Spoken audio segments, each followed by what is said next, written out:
Assalamualaikum warahmatullahi wabarakatuh. Kami dari kelompok 1. Perkenalkan, nama saya Sherly Sriwani Salam. Saya Salsa Sabrina. Saya Putri Naila Pratiwi. Saya Siti Musdalifah Mutiara Rais. Saya Raindra Idam. Dan saya Nadia Nurul Azizah. Kami akan menjelaskan sejarah dari Kerajaan Tarumanegara. Kerajaan Tarumanegara berdiri pada abad keempat atau lebih tepatnya pada 358 Masehi. Pendiri Kerajaan Tarumanegara bukan berasal dari Nusantara, namun Maharesi Jaya Singawarman yang berasal dari India. Raja Jaya Singawarman memberi nama kerajaannya Tarumanegara dari nama pohon tarum yang banyak tumbuh di daerah tersebut. Kerajaan Tarumanegara, Purnawarman adalah raja terkenal dari Tarumanegara.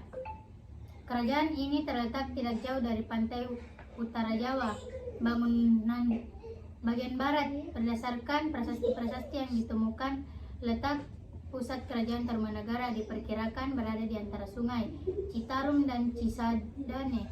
Kalau mengingat namanya Tarumanegara dan kata Taruma, mungkin berkaitan dengan kata tarum yang artinya nila. Kata tarum dipakai sebagai nama sebuah sungai di Jawa Barat, yakni Sungai Citarum. Mungkin juga letak Tarumanegara dekat dengan aliran Sungai Citarum. Kemudian berdasarkan prasasti Tugu, Purbacaraka memperkirakan pusat kerajaan Tarumanegara ada di daerah Bekasi. Sumber sejarah Tarumanegara yang utama adalah beberapa prasasti yang telah ditemukan. Berkaitan dengan perkembangan kerajaan Tarumanegara telah ditemukan 7 buah prasasti. Prasasti-prasasti itu berhuruf Pallawa dan berbahasa Sanskerta.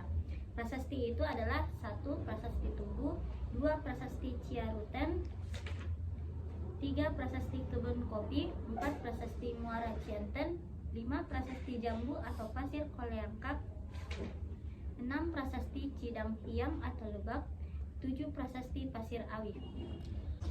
Pemerintahan dalam dan kehidupan masyarakat Kerajaan Tarumanegara. Kerajaan Tarumanegara mulai berkembang pada abad ke-5 Masehi. Raja yang sangat terkenal adalah Raja Purnawarman.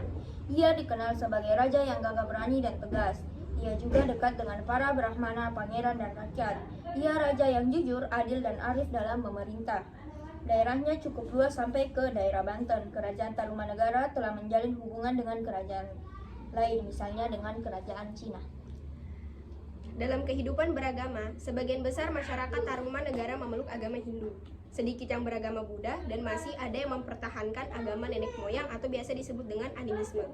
Berdasarkan berita dari Fahien di Tolomo atau Tarumanegara, terdapat 3 agama, yakni agama Hindu, agama Buddha, dan kepercayaan animisme. Raja memeluk agama Hindu. Sebagai bukti, pada prasasti Ciaruten ada tapak kaki raja yang diibaratkan tapak kaki Dewa Wisnu.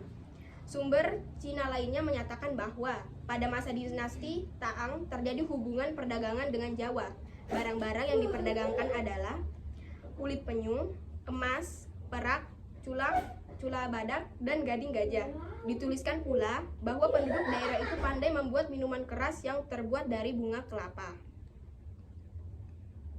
Mata pencaharian pokok masyarakat dari Kerajaan Tarumanegara adalah bertani. Di samping itu, perdagangan juga berkembang.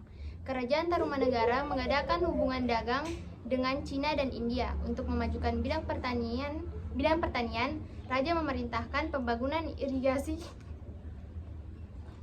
irigasi dengan cara menggali sebuah saluran sepanjang 6.112 tumbak 11 km. Saluran itu disebut dengan Sungai Gomati. Saluran itu selain berfungsi sebagai irigasi, juga untuk mencegah bahaya banjir. Demikian penjelasan dari kelompok kami. Mohon maaf apabila ada kesalahan. Wassalamualaikum warahmatullahi wabarakatuh.